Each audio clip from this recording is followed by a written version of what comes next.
Are you unable to concentrate on the tasks at hand? Do you need help focusing more or leveling up your game? Here's a tip. Try Cognizin Citicoline, clinically studied to support mental energy, focus, memory, and attention. Cognizin supports brain health and supplies the brain with the energy it needs to stay sharp. Cognizin is a leading nootropic, featured in over 200 products. This podcast is powered by Cognizin. Visit cognizin.com to learn more and find a product to help you fuel your day. Ready to achieve great heights? Then you're in the right place. Welcome to Power Your Performance, the podcast where we dive deep with leaders in the gaming world and beyond and learn the techniques they use to power their lives. I am your host, Gary Kleinman. Rebecca Dixon, welcome to Power Your Performance. How are you? I'm doing great. Thank you. The co-founder and CEO of the gameHERs, which is the largest community of female gamers, certainly the largest that I'm aware of. We'll get to all that in a second, but tell me how somebody with a BS in mathematics ends up gaming and creating communities. Sure. It has a few curves in the story. But I started my career as a media buyer. Okay. I worked in media buying and ad sales for a little bit over 10 years to age myself. Traditional. You're just a baby. 30-second TV spots. That's what I was buying and selling. Boy, that world has changed. Yeah, sure has.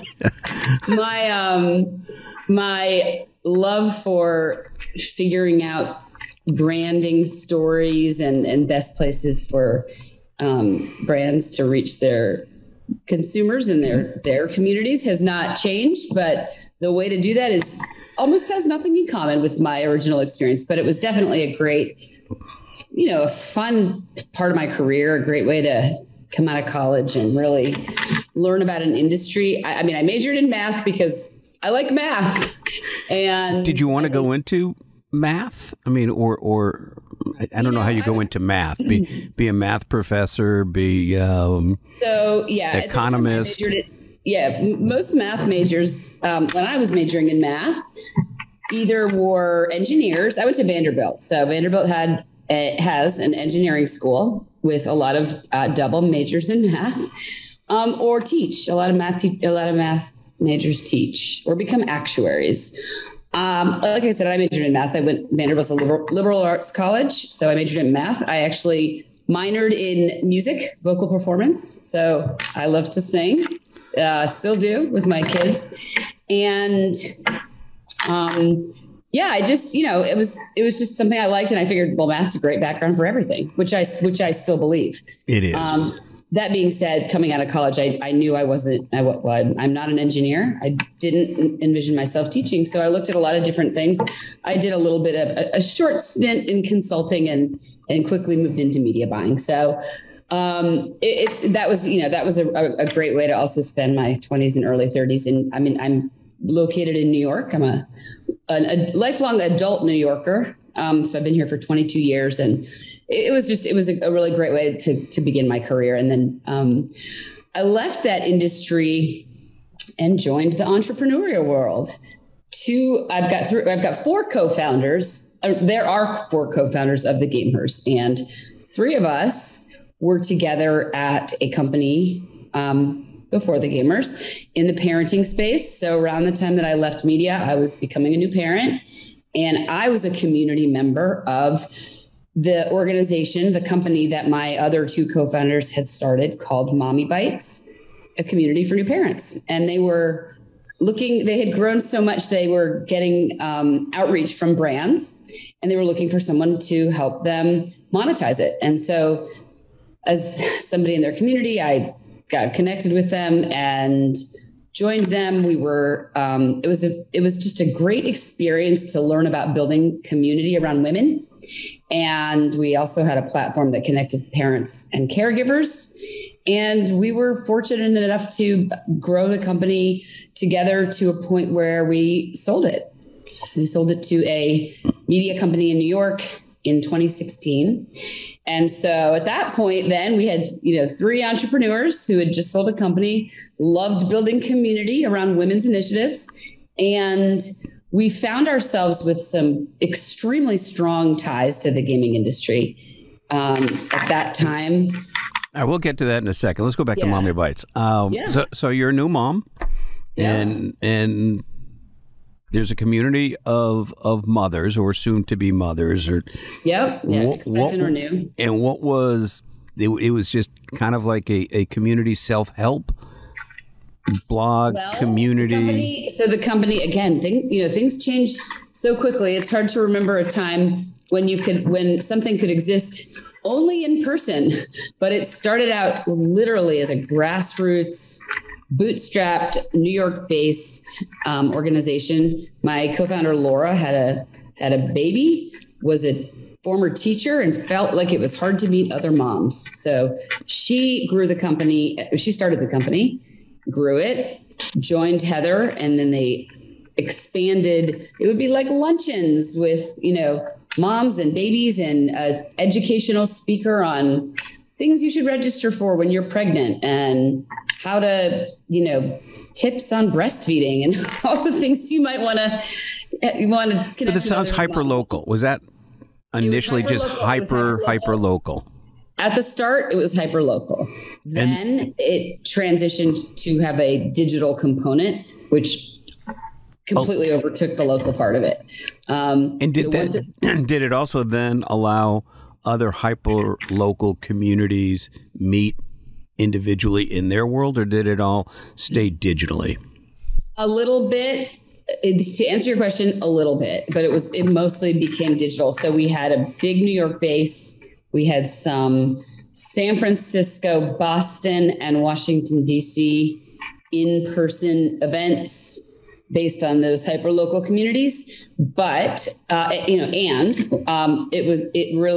digital growth is what really kind of moved the needle for Mommy Bites.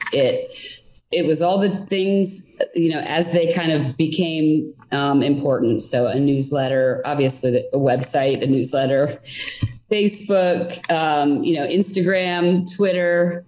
Again, we sold it in 2016. So even since 2016, things have changed so much. Oh, without a doubt. Well, especially COVID on top of that, obviously. Of course. Major impact on digital communication and sharing. Yeah. Were you a gamer? Were you a gamer during this period of time? Do you game? I do game a little bit for sure. But I wouldn't, as is common with a lot of women who game, I wouldn't say I had at that time was self-identifying as a gamer.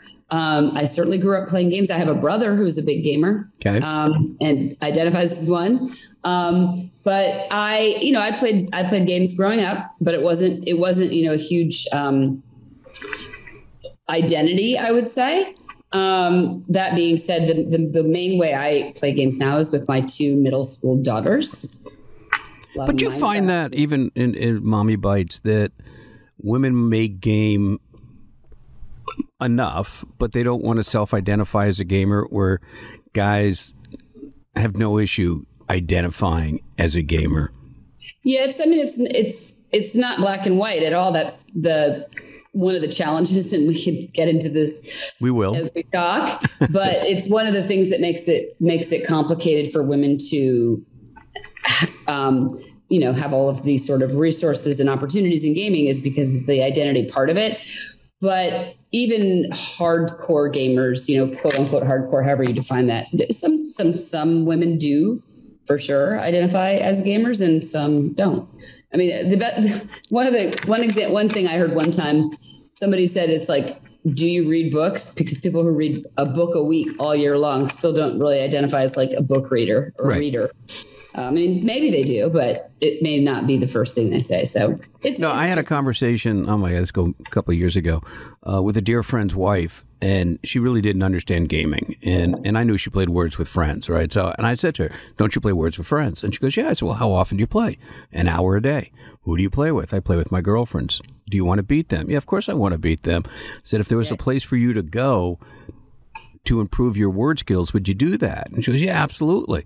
So I said, "So let's look at your week. You're gaming 8 hours a week. You want to beat your girlfriends, and you want to get better at it. You're a gamer. You know, it's not a cry. It's not a cry for help.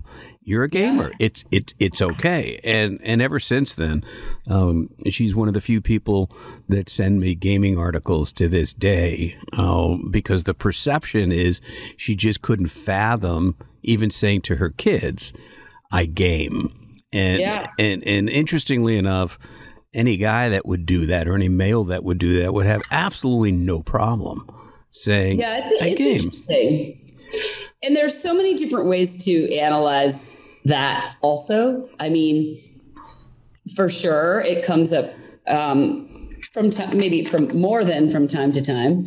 That is a good example. And the fact that so many women game also isn't only Words with Friends or only Candy Crush, which is also a misconception. No question. Part of it, but it's hard because it's just not. It's not one statistic that sort of defines any of it. Which is kind of interesting because, like I said, it's not a cry for help. I mean, it is as valuable as anybody else gaming, and the skill sets that you need and that you improve and learn by. So I've always found it interesting that I guess it's rooted in some kind of sexism in some way, shape, or form. I don't know what other way to put a handle on it. You live that. I mean, you lived it in Mommy Bites, and we'll get into gameHERs and its foundation in a second. But where do you think that is? Is it almost like a lot of women don't look at themselves as stick and ball athletes in the same way? I have to say, I've never thought about it compared to athletes specifically in terms of identity. I'll have to think on that one. Okay. I think that could be another layer of it. I think there are so many reasons that we're not going to be able to kind of come up with like a nice, neat little recipe and put it in a box. But that being said, I think there are a lot of reasons. Yes, I think part of it is that historically video games have been marketed to boys. That's one piece of it. Yeah, and I think some of the other things, when people think about video games, it may be less and less now, but the first type genre are the violent shooting military Call of Duty games, and that, as you just said, are not associated with women. But if you look at, the spectrum of games, that's just a very small part of the games. And that's also interesting to me from a publisher standpoint in gaming. The publishers don't seem to have spent much time in changing that perception. Yeah, that's actually a really good point. The other thing, I mean, there are again so many layers. The percentage of people who play first person shooter games are that specific statistic, it's not 50-50, but it's depending on the game and exactly how you're looking at it. It's a lot higher than people think. Right. And so and then there's what you just said, which is that specific genre is not all of games. And then another layer of it is that the entire sort of industry, or just gaming in general, gaming itself needs a big PR makeover. I think today's parents and today's media and all of it, it's not I think I would even say maybe the majority of people's first impression in their mind it used to be. It's not, it's not. And I've always been, it's been a quandary, and I've had this conversation multiple times, that there's plenty of money in the industry. The single largest beneficiary, obviously, are the publishers, right? They own the IP and what have you. I can't recall one public service announcement ever, being television, digital, or otherwise, by any game publisher that talks about the positive attributes of gaming. It's fascinating. I agree with you. So this is a little bit of a off topic, but it's not totally off topic. I was asked by my daughter's school this year to be the parent volunteer for the organization that puts on talks on tech and how we're navigating tech with our kids, since we are, as somebody at the school defines it, technology immigrants, and our kids are growing up fluent in this, with all of it, like cell phones and TikTok and wherever. No question. So obviously gaming falls within that, which is obviously why they asked me to lead that group. So it makes sense. Like I said, I have 2 middle school daughters. It's like the parents, first of all, I don't want my kids on screens all day, every day, obviously. But it's not black and white, right? You can't just say no screen time ever. I mean, of course you can't. And so to your point, why isn't there more discussion around the public image of gaming and all the things that I find myself on, podcasts and panels talking about on practically a daily basis? Like, newsflash, not only do we need to discuss that a lot of women game, and we should change the situation so that women have access to some of the jobs, and the toxicity should go away and all of that, but also that gaming itself needs a big refresh. Yeah, it's shocking to me. I mean, especially when you're in marketing, which you are as much as anything else, and even media buy and everything else. You say there's a story there, and the stories, even from on a minimal basis, like when the cathedral burned down, right, in Notre Dame burned down, and the closest blueprints for rebuild came from Assassin's Creed. That's cool, right? I mean, that's just cool.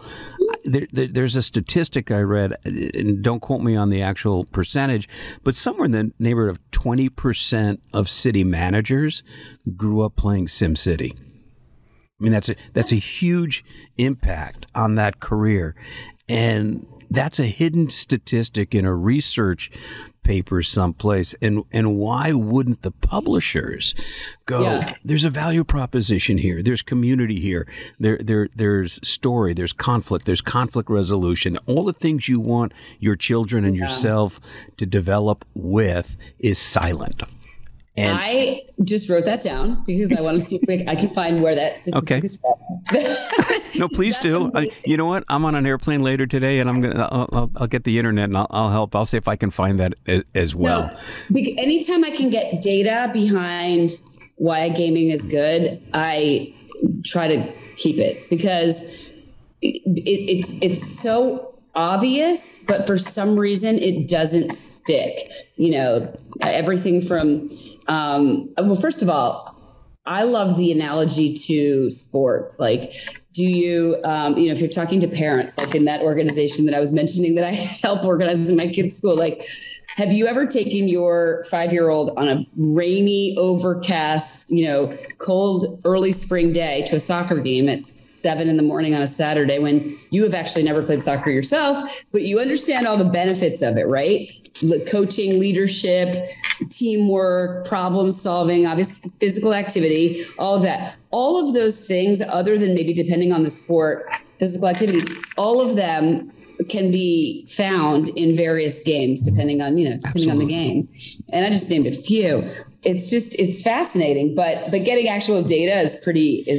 I mean, listen, anecdotally, when my kids were playing Little League and high school baseball, they went and had specific coaching on skill improvement, and that was okay. And it was okay if they spent 2.5 hours in the cage, right? It was okay if they spent 4. In fact, a lot of people would say they should be doing that if they want to progress in their baseball trajectory.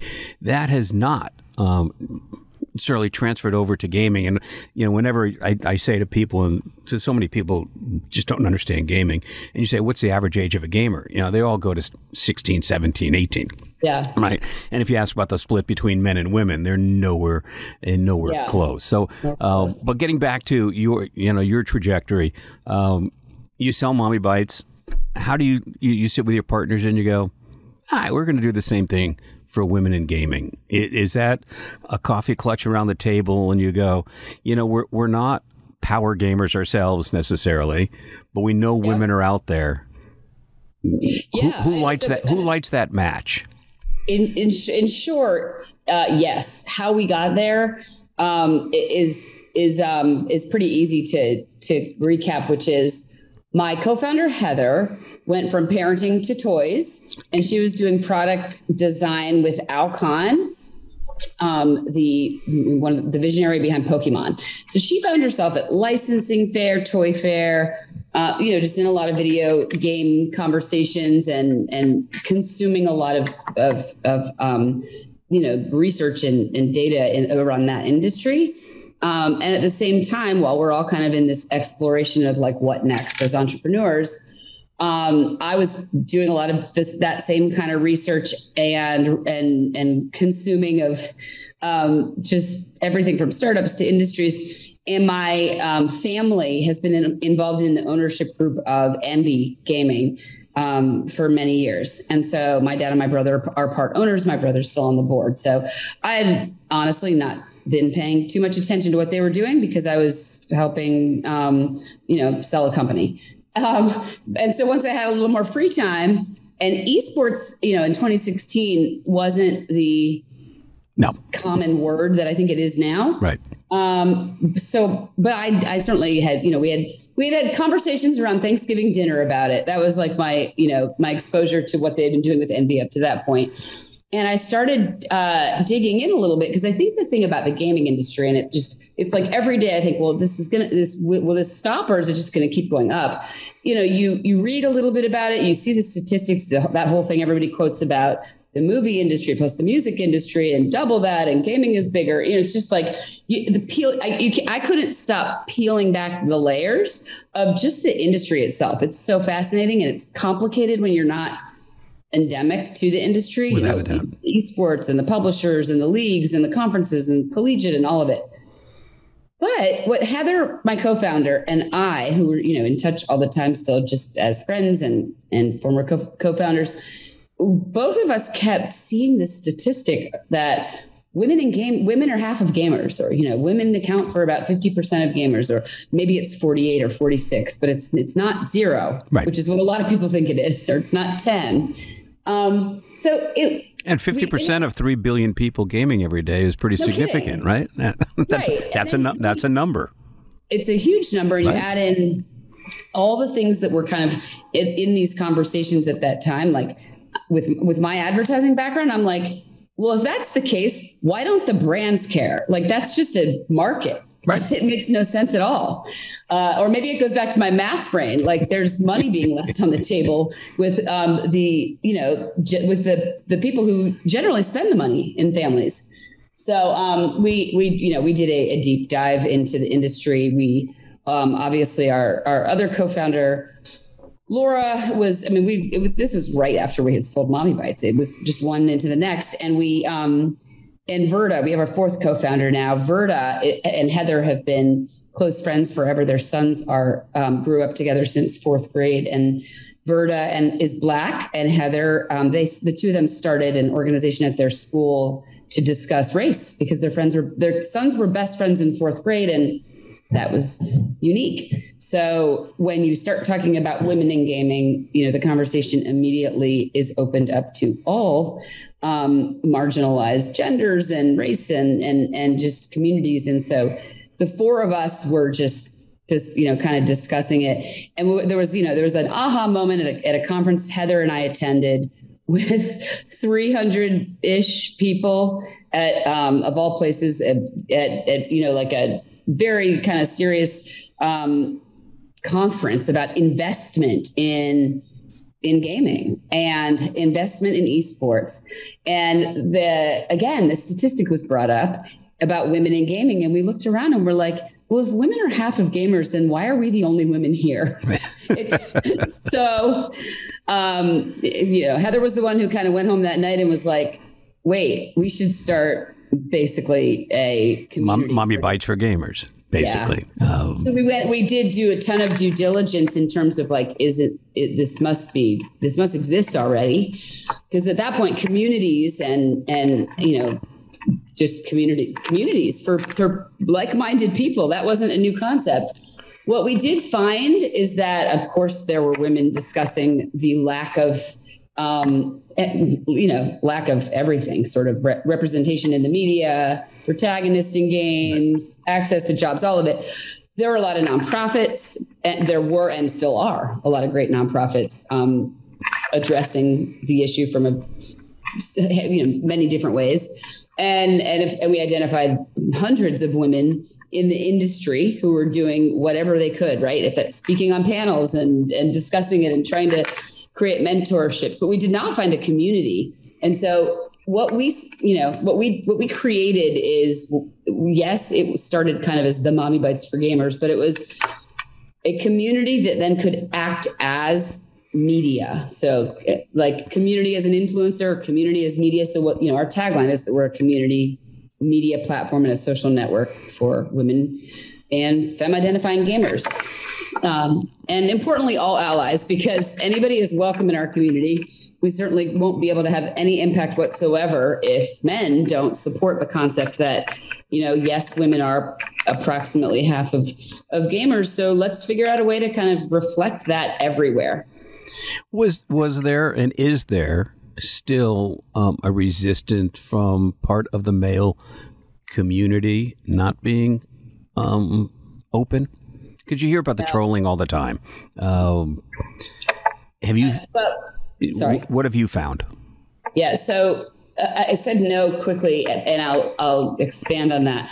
We have not really had pushback in a big public way or from kind of the industry. I think one great thing about our industry is that not just men, it's just kind of everybody is aware and admits and is publicly discussing.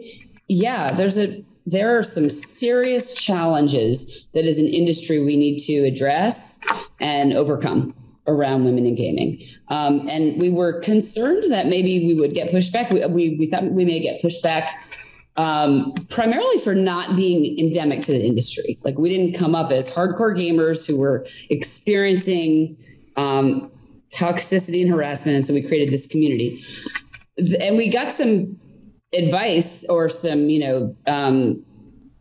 some advice just to watch out because we probably would get pushback. We really didn't. And I think that's because what can you argue with? I mean, it's the statistics are the statistics, and we are working on a way to try to, move the needle.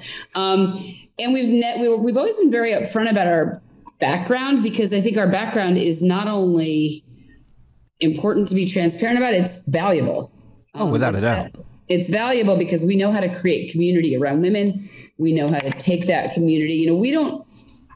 Our motto, kind of unofficial motto is we create space for our community or communities. We've kind of got networks of communities because it's for all women gamers, any game, any community, anybody who wants to fit into that category. But we don't determine what's going to happen. We look to the community as it grows. We look for what's being discussed in Discord, what's brewing, what interests are the most relevant, what needs are not being met. And then we create, whether it's content or other, places for the community to come together. We use the community as direction. And I could give you examples over and over about that. Like, give me an example. Even currently, what's the single most engaged topic for women in gaming? So I don't know if I could say there's a single most engaged topic, because what we kind of are is the go-to place for women in gaming. So all the topics, but a very big topic right. is careers. And so women who game, if you look at women who game and then you look at women who would like to work in the gaming industry or women who do work in the gaming industry, those two categories of people intersect tremendously. So how do I get a job in gaming? That's a topic that comes up constantly. So we put together a professional career boot camp last year. We just did it again this year. We had 40 plus really experienced, or I mean, some of them were not as experienced, but really relevant. We had all the way from college students to C-suite executives and founders, speaking on various careers in the industry and how to navigate, into the industry. Well, I guess the growth of the college curriculum has got to be helping. I mean, there's so many more programs on literally undergraduate and graduate degrees in gaming, in addition to coding and the STEM classes, but gaming in and of itself, which, and I don't know, and you would probably know more than I do, of those programs, are the enrollment in those programs predominantly male, or are those programs reflective of the 50-50 male-female split in gaming? That's actually a great question. I'm going to see if I can get some data on that. I think that is probably hard to answer because you're absolutely right. College curriculums are expanding at an astronomical rate to include all the sort of gaming specific classes. Even you can look at examples of colleges that have had, development design classes forever and now are creating entire game departments. And it's just wonderful.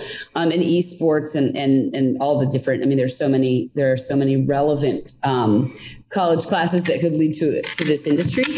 But because they're going up so quickly, I don't know if it's 50-50. Definitely, anecdotally, I've spoken in a lot of them, and they are not 50-50. In my experience. That being said, I think the more maybe relevant or important thing to think about in the collegiate space is another example of, we didn't plan to specifically, talk about, program for, or create a community specifically for collegiate aged gamers, but it became super clear very early on that we needed to, and so we did. We spent about our first year of existence networking, researching, running focus groups, think tanks, interviews, and meeting in person college women who game, and college coaches and esports coaches and university presidents, and talking to anybody that we could about how we could be valuable in that space. If you look at the statistics of the esports collegiate scene on its own, the percentage of women is pretty, non-existent, right, almost. That being said, and that, certainly that is something that we would want to, that we do want to help change. But before even being able to change that, along with changing that, it's also just creating space at colleges for women gamers. Going back to what we were talking earlier about, like, are you in college and do you game?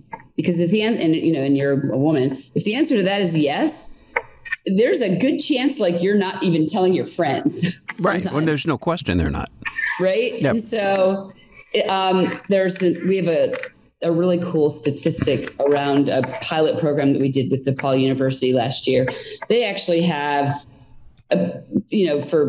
compared to most, they have a pretty good, pretty positive setup for women in gaming. They have varsity esports teams, they have JV, they have a big facility that a lot of the people at DePaul who game kind of use as a student center, and they come and they hang out and they game. And even the people who are fans and who are not on the esports team but just like to game, it's just a great community. So they did have women gamers who had things like women's gaming night on Wednesdays or whatever, but it was still just, a little underattended, a little, I'm not, uncomfortable or awkward. Yeah, it's interesting. It is interesting that there is that, I don't know, light shackles, so to speak. But is the community also further, not subdivided, but subgroups in terms of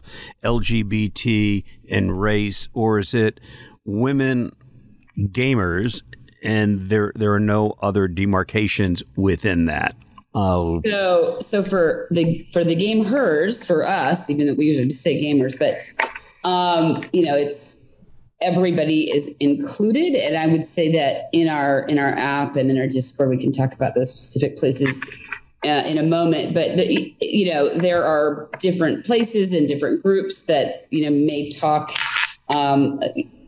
In different areas, but it's mostly all together. But I guess I'll say that again, we just provide the space, and how the communities want to come together is up to them. But I want to make sure that I tell you, because it's the cool part about DePaul is when we started working with them, they basically just branded their women in gaming entity, which is like gaming nights, an Instagram account, and a little bit of merch. They branded it DePaul, the gamers at DePaul. And so they signed our code of conduct basically and used our logo, and their participation increased immediately by 30%. That's overnight. Interesting. That's interesting. So there must be some importance psychologically to the affinity to something larger. And I think it's also like, oh, okay. So DePaul cares. They want women to come. They are including us, from the beginning.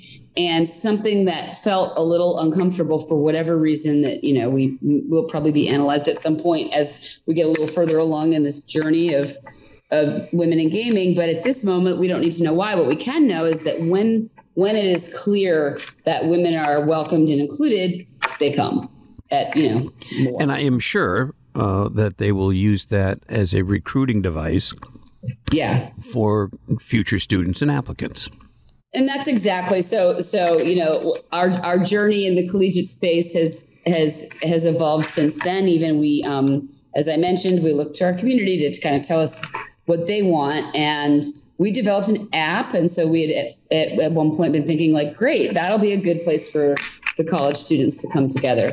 Well, I'm not saying we don't have college students in our app, we do, but what was overwhelmingly kind of requested was that in order to get colleges, both from the college side, so the coaches, the universities, the club presidents, the orgs, because of course at every college it's different, and then also just to get the people who like to game, to get them all together. The place that was overwhelmingly recommended to us was Discord, but not our Discord. We already have their own Discord. So we have a gameHERs app, we have a gameHERs Discord, and we have a gameHERs collegiate Discord. And it's awesome. That's great. That's what works. So we, it's that just launched in February, and it's fantastic. Been a real success. And there are coaches corner conversations about exactly what you just said. Like if we use that kind of branding, will it help recruiting? Because recruiting is the biggest challenge for college coaches. They want women. Some of them have scholarship money for women, and they can't figure out as they should. Is there much conversation, excuse me, in the time that we have left, about health and wellness within the community, about nutrition and whether it's weightlifting or not weightlifting? What is going on in that conversation? It's one of the many conversations. I think it's everything from, there's so much that I'm trying to think of where to start. So one part of it is the most prominent kind of category of gamers in our community at this moment is streamers, and really probably aspiring micro streamers, to make up a term. When we put on topics like streaming, how to monetize your stream 101, that's a very popular topic.